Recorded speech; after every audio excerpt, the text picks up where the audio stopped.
जय हिंद दोस्तों, कैसे हैं आप सब। स्वागत है आपका जेडीएस एजुकेटेड के यूट्यूब चैनल पर। तो मैं उम्मीद करता हूं कि आप बढ़िया होंगे। और कल के सेशन में हम लोगों ने क्या पढ़ा था, हम लोगों ने साइमन कमीशन पर डिस्कस किया था। थोड़ा सा उसको हम क्या करेंगे, एक बार दोहरा लेंगे। हमने क्या पढ़ा था, हमने ये पढ़ा था कि साइमन कमीशन की नियुक्ति यानी घोषणा कब हो जाती है।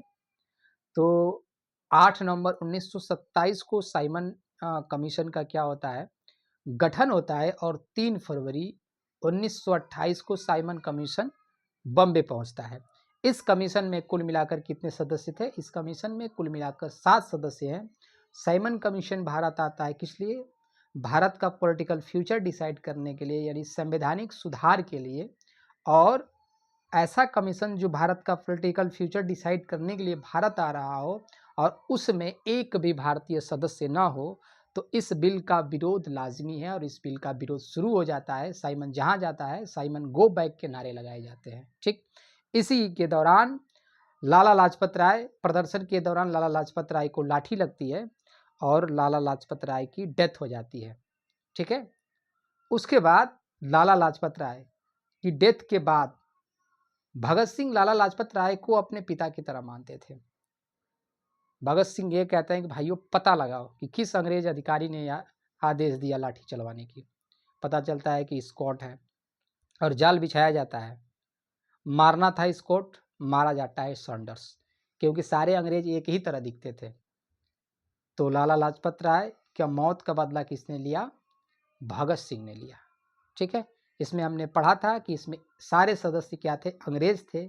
इसके लिए इसे सर्वश्वेत आयोग कहा जाता है। ठीक, इस पर हमने डिस्कस किया था।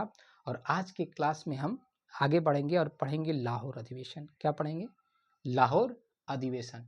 यानी दिसंबर 1929 में कांग्रेस का एक लाहौर अधिवेशन होता है और जिसके अध्यक्ष बनाए जाते हैं जवाहरलाल नेहरू। स्टार्टिंग में इसके अध्यक्ष महात्मा गांधी को बनाया जाना था, लेकिन महात्मा गांधी के कहने पे ही जवाहरलाल नेहरू को क्या किया जाता है, अध्यक्ष बना दिया जाता है। गांधी जी कहते हैं, जवाहरलाल नेहरू एक युवा नेता थे, गांधी जी कहते हैं कि ऐसा है कि आप थोड़ा सा अपने व्यवहार में परिवर्तन लाइए। ठीक है, अगर आपको लोगों के बीच रहना है तो अपने पहनावा में, अपनी बोलचाल में क्या करिए, आप परिवर्तन लाइए, सूट बूट छोड़िए।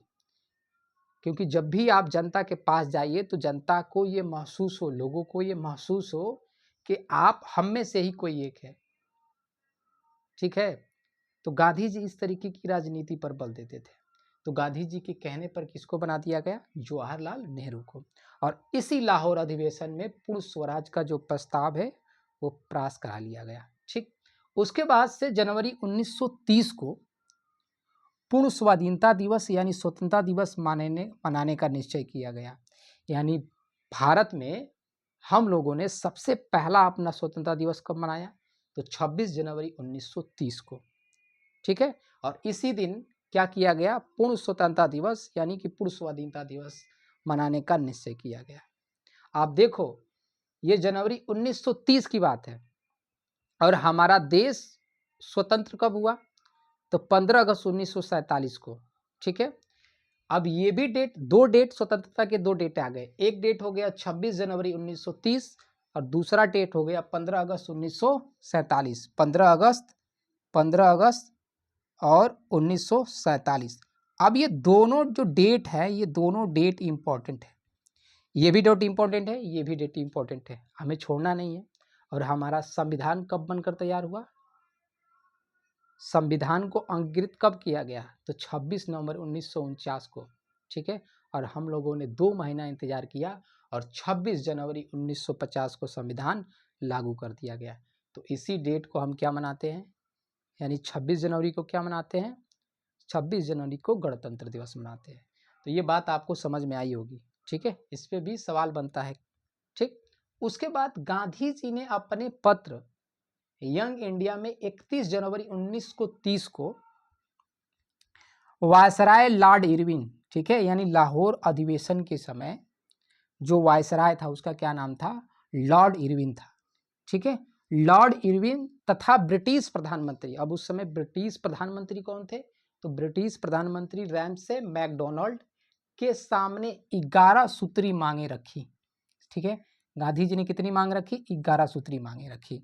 ठीक, उसके बाद हम फिर आगे देखेंगे। अब नमक को लेके, नमक के लिए सरकार ने कानून बना रखा था। ठीक है, दांडी मार्च गांधी जी ने 12 मार्च 1930 को गांधी जी ने शुरू किया। तो दांडी मार्च कब शुरू होता है? 12 मार्च 1930 को। 12 मार्च 1930 को दांडी मार्च शुरू होता है। ठीक, कब?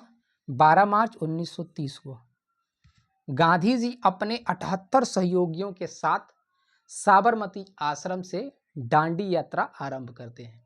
तो आपसे सवाल पूछता है क्या कि दांडी मार्च के दौरान कितने लोगों ने गांधी जी का साथ दिया, यानी गांधी जी के कितने सहयोगी रहे? तो सहयोगी कितने रहे? 78, और गांधी जी को मिलाकर कितने लोग हो गए? 79 लोग। ठीक है, दांडी मार्च कहाँ से शुरू होता है? साबरमती आश्रम से प्रारंभ किया जाता है, और ये साबरमती आश्रम कहाँ है? गुजरात के नौसौरी जिले में स्थित है। ठीक है, इस बात को आप समझ पा रहे होंगे। और कुल मिलाकर जो पद यात्रा है वो 140 से 141, 140 आपके एनसीईआरटी में दे रखा है। ठीक है, 141 मील लंबी यात्रा के बाद दांडी पहुंचकर गांधी क्या करते हैं?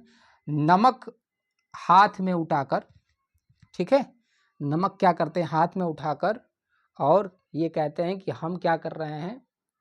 इस नमक कानून को तोड़ रहे हैं। ठीक, सुभाष चंद्र बोस से भी ऐसे सवाल आता है कि सुभाष चंद्र बोस ने दांडी यात्रा की तुलना नेपोलियन की पेरिस मार्च से किया था, और मुसोलिनी ने रोम मार्च से किया था। ठीक है, तो प्रश्न बनेगा कि सुभाष चंद्र बोस ने दांडी यात्रा की तुलना किससे की? तो नेपोलियन की पेरिस मार्च से और मुसोलिनी के रोम मार्च से किया। ठीक, ये बात आप समझ पा रहे होंगे। उसके बाद इसी के साथ ही 6 अप्रैल 1930 से, यानी कि दांडी कब से कब चलता है दांडी यात्रा? तो 12 मार्च 1930 से और 6 अप्रैल 1930 तक, और इसी दिन से सविनय अवज्ञा आंदोलन शुरू हो जाता है। अभी तक असहयोग के दौरान कोई कानून नहीं तोड़ा गया था, लेकिन सविनय अवज्ञा आंदोलन जब शुरू होता है तो इसमें क्या किया जाता है कि सविनय होकर हम क्या कर रहे हैं? आपके जो कानून है उसकी अवज्ञा कर रहे हैं। इसीलिए क्या शुरू होता है? सविनय अवज्ञा आंदोलन। कब शुरू होता है? तो 6 अप्रैल 1930 को। ठीक है, गांधी क्या करते हैं? नमक सत्याग्रह के साथ ही सविनय अवज्ञा आंदोलन शुरू कर देते हैं। ठीक है, तो इस स्लाइड में हमने क्या देखा? लाहौर अधिवेशन कब होता है? तो दिसंबर 1929 में। कहाँ पे? लाहौर में। इसके अध्यक्ष कौन होते हैं? जवाहरलाल नेहरू। इसमें क्या होता है? इसमें पूर्ण स्वराज का प्रस्ताव पास किया जाता है। उसके बाद से हमने भारतीयों ने सबसे पहले अपना स्वतंत्रता दिवस कब मनाया? तो 26 जनवरी 1930 को हमने अपना स्वतंत्रता दिवस मनाया। उसके बाद गांधी जी क्या करते हैं? अपने पत्र यंग इंडिया में, गांधी जी के पत्र का क्या नाम है? Young India. इसमें इन्होंने 31 जनवरी 1930 को वायसराय लॉर्ड इरविन और ब्रिटिश जो प्रधानमंत्री थे उनका क्या नाम था? रैमसे मैकडोनल्ड के सामने 11 सूत्री मांग रखते हैं। उसके बाद दांडी मार्च। दांडी मार्च कब शुरू होता है? तो 12 मार्च 1930 को दांडी मार्च शुरू होता है। गांधी जी के कितने सहयोगियों ने इसने साथ दिया था? तो 78 सहयोगियों ने इनका साथ दिया। कुल दांडी यात्रा कितना रहा? तो 141 मील। ठीक है, 41 मील की लंबी पद यात्रा के बाद गांधी जी ने नमक कानून तोड़ा। ठीक है, अब आपसे पूछेगा साबरमती आश्रम कहाँ है? तो गुजरात के नौसौरी जिले में। कहाँ पे? गुजरात के नौसौरी जिले में। ठीक है, सुभाष चंद्र बोस ने गांधी की दांडी यात्रा की तुलना किसने की? तो पेरिस, नेपोलियन की पेरिस मार्च से और मुसोलिनी की रोम मार्च से। सविनय अवज्ञा आंदोलन कब स्टार्ट होता है? तो 6 अप्रैल 1930 को गांधी नमक सत्याग्रह के साथ ही सविनय अवज्ञा आंदोलन स्टार्ट कर देते हैं। फिर आगे देखते हैं। अब ये आंदोलन और ही जगहों पर फैलेगा। ठीक है, उत्तरी पश्चिमी प्रांत की बात करें, ठीक है, तो उत्तरी पश्चिमी प्रांत से खान अब्दुल गफ्फार खान क्या कर रहे थे? असहयोग आंदोलन और नमक सत्याग्रह का सहयोग कर रहे थे, और इन्होंने एक अपना संगठन बनाया था जिसका नाम था खुदाई खिदमतगार। तो खान अब्दुल गफ्फार खान ने उत्तरी पश्चिमी प्रांत में, ठीक है, लाल कुर्ती अभियान चलाया। क्या चलाया? लाल कुर्ती अभियान चलाया। इनके संगठन का क्या नाम था? इनके संगठन का नाम था खुदाई खिदमत गार। खान अब्दुल गफ्फार खां को और कई टाइटल से जाना जाता है। इनको सीमांत गांधी भी कहा जाता है, यानी फ्रंटियर गांधी भी कहा जाता है, और इनको बादशाह खां भी कहा जाता है। इनको और क्या कहा जाता है? इनको फ़ख्रे अफनान भी कहा जाता है, फ़ख्रे अफगान भी कहा जाता है। ठीक है। गफ्फार खान ने पख्तून नामक पत्रिका, इन्होंने कौन सी पत्रिका? तो पख्तून नामक पत्रिका, जो कि पश्तो भाषा में, पश्तो क्या है? एक भाषा में निकाली गई, और ये बाद में क्या हो गया? 10 रोज़ा नामक नाम से प्रकाशित हुआ। किस नाम से? 10 रोज़ा नाम से प्रकाशित हुआ। नमक सत्याग्रह को आपसे पूछेगा कि मद्रास में नमक सत्याग्रह का नेतृत्व कौन कर रहा था? तो सी राजगोपालाचारी। कौन कर रहे थे? मद्रास में नमक सत्याग्रह का नेतृत्व कौन कर रहा था? सी राजगोपालाचारी। ठीक है। उसके बाद गांधी जी, ठीक है, धनसड़ा नामक जगह पर एक नमक की फैक्ट्री थी, वहां पर वो पहुंचते हैं, ठीक है, नमक कानून तोड़ने के लिए, और गांधी जी को धरसड़ा से ही गिरफ्तार कर लिया जाता है। तो सवाल पूछा जाएगा कि नमक सत्याग्रह के दौरान गांधी को कहां से गिरफ्तार किया गया?